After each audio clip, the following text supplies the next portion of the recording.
How's it going, boys? Welcome back to another brand new video. And today I was kind of bored, woke up on the wrong side of bed, and I decided to make a terrible video, which is this one right here. Now, I really didn't know what this video was gonna be, but then I thought to myself, what a better video idea than how to not lose MMR. So as someone who's been losing quite a bit of MMR and climbing up recently so far, kind of, the best way to gain MMR is actually, there's only one way, is to actually get good. Now, you know, that kind of sounds too boring, so I'm gonna extemporize. How do you say that word?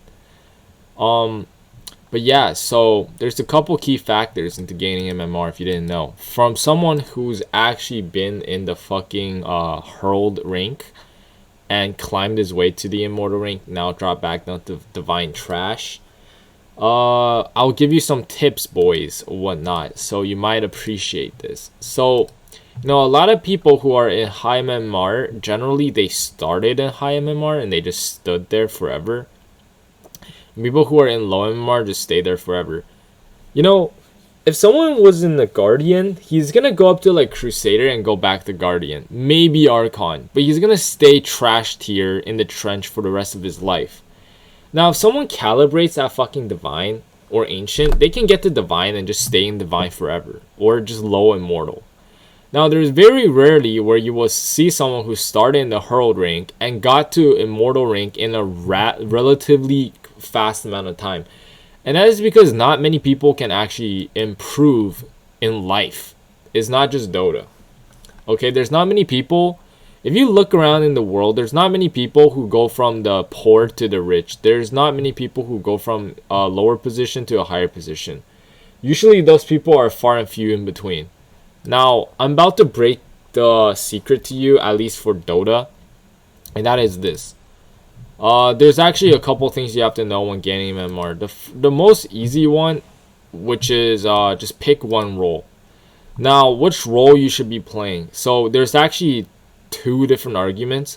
In my opinion, I think all roles are viable, but obviously play your favorite role. Now, if you play carry or mid lane, that is very good because as a mid laner, you kind of dictate the entire pace of the game. So if you win your lane, mid lane is a unique spot where if you win the mid lane, you essentially won one out of the 3 lanes.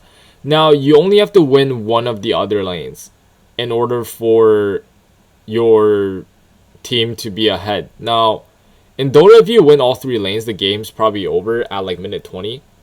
If you lose all 3 lanes, you're gonna lose at minute 20. Now, generally, it's like, you know, the lanes are pretty even. Or if you win mid, and let's say your top lane wins and your bottom lane loses, or something like that. So, you know, it's even, because generally the enemy is just as good or bad as your team is. So all you have to do, even if the other 2 lanes are even, if you win your lane, you're going to come out ahead. So I would pick, you know, heroes that farm fast and push towers. But I'm going to get into that in a second here. So as a mid laner, you have so much control over the map. And you kind of dictate whether or not you're going to win the game. And you control the tempo because you're the most farmed hero on the map with the highest XP, highest levels at the mid game area. So yeah, it's very important. Mid lane is really good for climbing MMR. And then it's carry. The only difference about carry is that if your support is trash, he can fuck up your lane for you. So in the mid lane, no one can really fuck up your lane besides yourself in a way. Even if they wanted to, it's pretty damn hard. So I would say, yeah, mid lane is probably the best. Carry's okay. I don't think carry's actually the best for gaining MMR.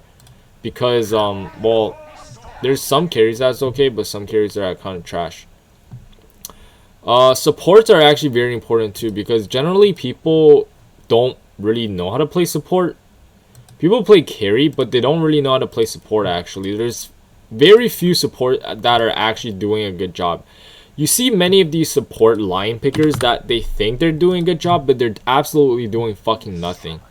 If you guys, I'm actually going to make a full out support guide one day and teach people how to actually play support because people don't know. I don't play support and I even play better support than a lot of my support players. They don't know what to pull. They don't know what they're doing. They don't know where to be on the map. They don't know what items to buy. They don't like understand what their hero means on the map. and they're just doing like fucking random stuff that's not important. I see supports like just shoving waves or just like being in the safe lane for too long. Even then, you're messing up your carry. So if you're playing a better support, chances are that the enemy carry is just as good as your carry, but you're playing better than their support. So your carry is going to have the time of their life free farming, and you're going to win. Now, the offlane is probably the hardest role to play properly. Now, if you're a really good offlaner, you can shut down the enemy carry. You kind of carry the game. You kind of become the carry in the first like 20 minutes of the game, to be honest. If you can have a really good game. Now, can I get this shit off? Okay, nice. So yeah, one is to pick one role and stick with it. I basically told you guys, what role to pick and whatnot. The second key factor is essentially understanding that you can only play 3 heroes. People say this all the time. I recommend you play 1 hero, because if you're playing 1 hero, you don't have to use your brain. Now, the easiest way to game MMR is to not use your brain. Now, this gets very boring at times. The hero that I play with Alchemist, and then you play 2 heroes that are basically the same thing as Alchemist, which I pick Wraith King and I pick Sven, I think, or some shit like that. Yeah, I picked Sven. So why did I do this? They're all carries that farm. As you can see, they literally function the same way. They all have a stun, and they all have just right clicks and just run around fucking hit creeps. Sven has cleave, Alchemist has Greevil's Greed, Wraith King just has fucking autism. So, you just pick 1 hero and you pick 2 heroes that are exactly the same, and you play that. And you just keep playing him, you get bored. It doesn't matter, because by the time when you stop using your brain to think about a hero is when you actually start improving in the game. Believe it or not. Because in order for you to understand, look at the map and understand Dota, you have to be able to play your hero on autopilot.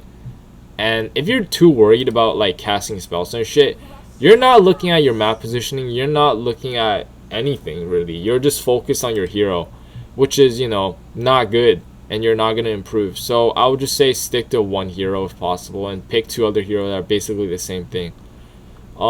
Yes, you're going to get countered, but I got countered before as Alk and I still won. It literally doesn't matter, especially if you're in the lower brackets. It just doesn't fucking matter. You can just pick whatever you want. You can even first pick it if you really want to. And the last thing is probably the most important one, is to not tilt. Now, not tilting is kind of hard.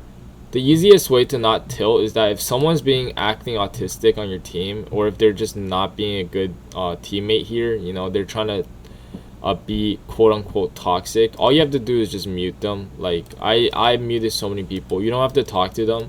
You can ping to communicate. You can, like, mute them and just, like, guess what they're doing. Or if they're really toxic, just mute them completely. Because chances are, if you unmute them, the shit that they say are not important at all, and it's just gonna make you play worse. So yeah, just mute them. And one factor of the day is that don't go on tilt lose streaks. What do I mean by this? Is that when you're losing a lot, like let's say you try really hard on a game. So I played this Sven match, as you can see. I basically carried the fuck out of my team. Yes, I picked Sven mid, but I don't care, because I did my job. I actually won mid, and I actually carried the fuck out of my team. No one actually did anything on this team. This Medusa was useless, and she farmed the whole game.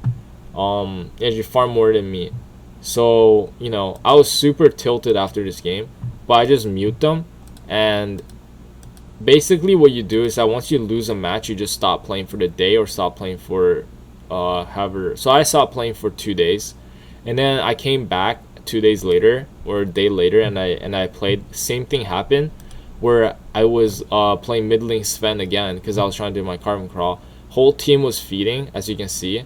We have a safe lane TA for some reason, Ancient 4, and I carried them again for another time. And it was like in the mid game, it was literally me versus the world, I'm pretty sure.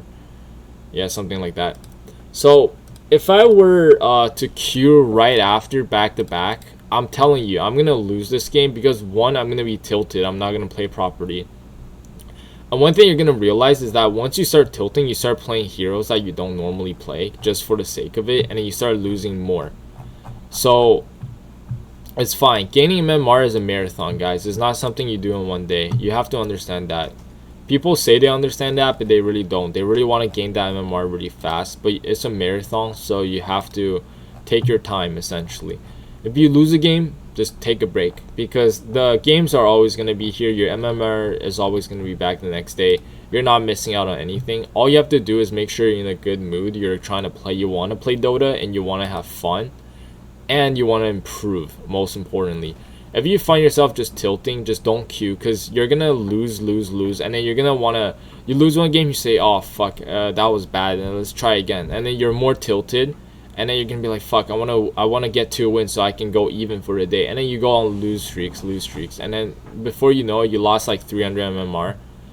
So yeah, and then the next game you play, you're not even trying. You're just trying to let your team carry. You're buying fucking Midas on fucking Hoodwink, and then you don't even know what the fuck you're doing. Midas Ursa or some shit. You know what I mean? So yeah, you never play Tinker mid, but now you're playing Tinker mid because you fucking feel like it, and then you're gonna lose MMR. So this is what I mean. And usually the worst about those games is that until you get a free win or you get a really lucky win that you get your mood back, you're going to continue down that spiral. But why even begin something like that? So just stop playing and I'll call it a day. Now, once I lose for the day, I literally stop. Unless if it was like the first loss of the day, if I still feel like I'm ready to play and very eager to play, I'll keep playing. But as soon as I lose a game that I feel like I shouldn't have lost, or it was like a bad loss and I didn't have fun, I just stop playing, because there's no reason to keep going, guys. So this video actually turned out a lot more informative than I thought it would be. So yeah, hope you guys enjoyed the video. Subscribe to the channel if you haven't already. Check out the Twitch, check out the Discord, check out the Patreon, check out the Everything Anything boys. Have a very nice day, and I'll see you guys in the next one. Peace. Howdy.